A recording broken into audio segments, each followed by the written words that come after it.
Hi, maybe you've been following the Bitcoin markets and they're really very interesting. They have incredible volatility and quite often there's these rallies where the price goes up by a factor of 10 in sort of each bump if you look through the history. So on long-term charts you have to kind of chart it using a logarithmic scale.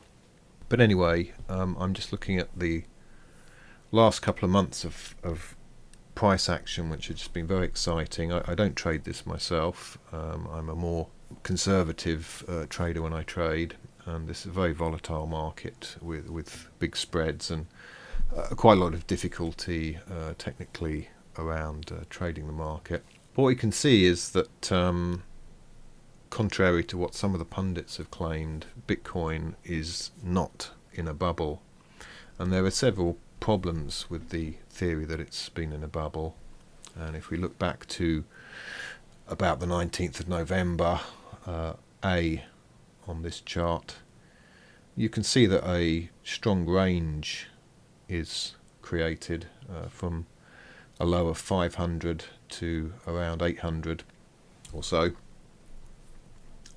and this range gets tested again at the bottom at point B about a month later, around the 18th of December, and that bottom at 500 has been very strongly defended, and that's the first indication that this isn't a bubble.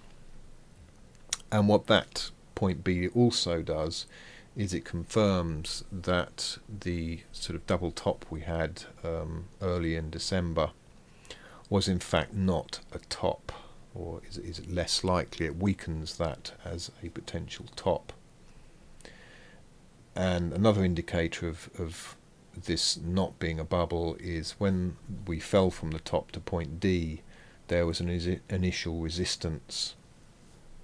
And this, along with the subsequent rally from point B onwards, really indicates that we haven't seen a bubble in Bitcoin. This is just my opinion, but it's the opinion of a qualified chartist. So I'm still quite optimistic for Bitcoin going up and testing these highs at C, perhaps in the next week or two.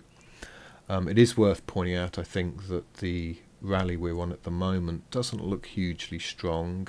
It's still got a fair amount of support coming in, particularly around the highs. So it's possible, of course, anything's possible, but it's possible that we see some kind of a failure, so we may get a run up to test the high at C again, and then a bit of a failure or a fade at that point, and it could be that a range is being set up. I think the overall picture with that strength of buying at the 500 around point B shows us that we've got a very firm bottom in at the market there. And if you bought Bitcoin and got in there recently from sort of this point, this range which has the D in it, then I think you've done pretty good. And I remain quite optimistic about Bitcoin in the long term. I think the technological advantages in it and the many other advantages of it are going to see that it persists and continues. Whether this 500 and above price range ultimately comes out remains to be seen, of course. But at the moment it's all looking pretty robust, and I wouldn't be at all surprised if we see this top taken out in the next month. So let's just see how it goes. And yeah, if you've got any comments or other ideas about it, just put a reply in down below. Thanks for listening.